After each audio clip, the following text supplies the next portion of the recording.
All right, hey everybody, it's Ryan from Ryan's Guitar Shop. Well, my first comment that I got off of TikTok was asking how I would teach rhythm guitar to 25, 30 students. And so I just reached out real quick and just asked if they meant strumming, and they asked yes, so I'm going to go ahead and do a strumming. Now, I'm also going to assume that we know how to do chords, so we're going to go right into how I approach and teach middle schoolers and a whole classroom of kids how to actually strum and how we practice and rehearse this all together. So I'm going to assume at this point we know how to play these basic chords, and we've done maybe just basic down strumming, so I'm going to go right into the strumming patterns. Later videos I can go all the way back to the very beginning and show how we learn the chords, or how I teach the chords from not knowing anything and then work our way up to this point. So let's go ahead and assume that our kids know a G, a C, a D or D7. I'm going to do D7, and then we're going to just do a 1, 4, 5. I'm going to put that up on the screen. So let's say this works for any song, by the way. So we're just going to use the 1, 4, 5, G, C, D7 back to G. We're going to do about 2 measures for each one. And again, this is assuming they already know how to do this and done some down strumming and so forth like that. I also have a video already that shows how to practice strum patterns. So we're just going to assume that this is our song here on screen. It can work for any song at this point, and we just go like this. So generally the first step I do before we do any of this is I just very quickly, I look at the name of the chords of the song. So I'll just say, okay, our song has G in it. Please everybody just show me a G.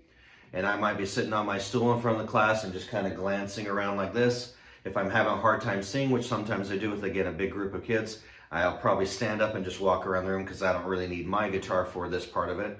And I'll just say, okay, everybody, we've got a G chord. All right, and I just quickly, all right, okay, you got it. Bobby, you need to change this, this, and that, just to make sure. And depending on what point of the year, this should go longer or shorter depending where we're at.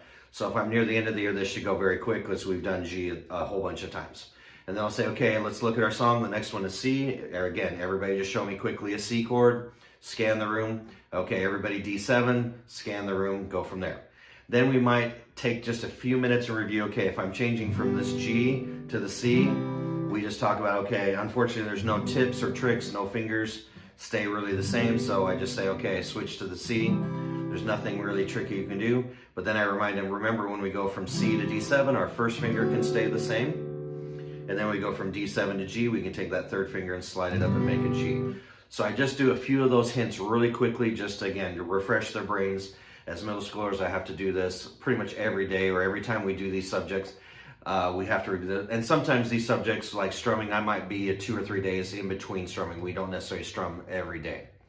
All right, at this point, then I maybe review our strum pattern. So let's assume they can go down, down, up, down, down. This could work with down strumming or any strum pattern. But I just reviewed them, especially if it's a strum pattern, we might do the same thing.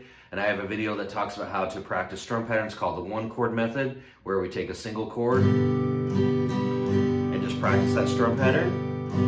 That helps us gain the independence with our right hand. So let's assume all of that has been learned.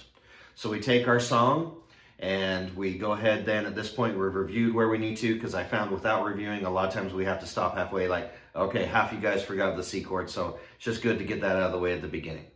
All right, then what I go ahead and do is I said, okay, here's our G chord. Remember, our pattern is down, down, up, down, down. At this point, I am sitting in front of the room generally. I found it's very difficult for the kids to strum and stay together unless I'm doing it with them. At school, I do have an amplified or acoustic electric that's amplified through a PA system, so they can clearly hear me above all of them, and it's really nice. I can adjust the volume from there. All right, so this is how we're going to run it now with the class. So again, pretend that the class is playing along with me, and I count them in like this: 1, 2, and G chord begin. And I know I have 2 measures. Near the second measure, I'll go C. Down, down, up, down. Maybe just a reminder of how we're strumming. D7 now.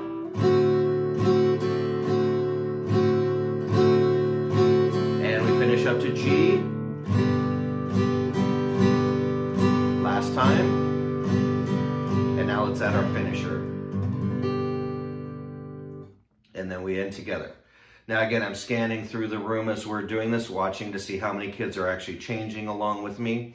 And depending on how well or bad that goes, maybe they're all strumming 6 strings for everything. Maybe the pattern got really out of sync with everybody. So depending on what happens, I will go back, and if the chords are really bad, we'll go back and do some of the chord work with the left hand.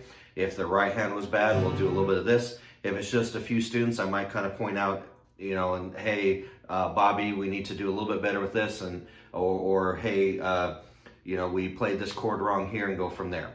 Another thing I might do after that, I like to do a lot of shout outs to help them the first couple times. Then maybe by the 3rd or 4th time, I'll say, okay, we're going to play it with no shout outs at this point. And that means I won't call out the chords, I won't call out any strumming. This will really tell me then how much they know without me giving them all the hints. So the only thing I might do for the next couple rounds is 1, 2, and 3, 4. And I'll just play, watching the kids around the room.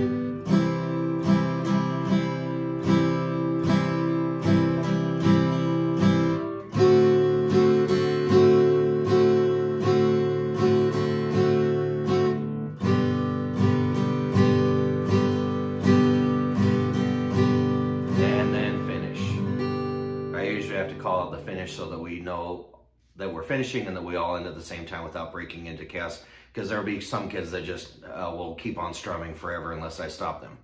So that's the basics of how I would run a quick rehearsal with any song.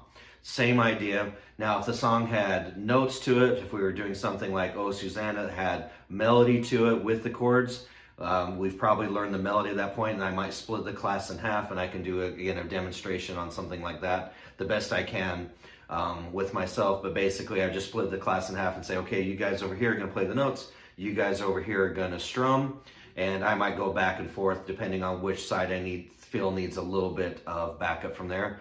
But that's really the basics of how I teach any song or any exercise to practice with chords.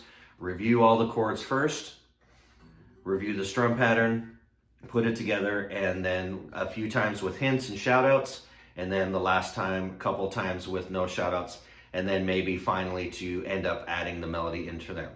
So I hope this helps, and look forward to your suggestions for the next video. Thank you. Bye-bye.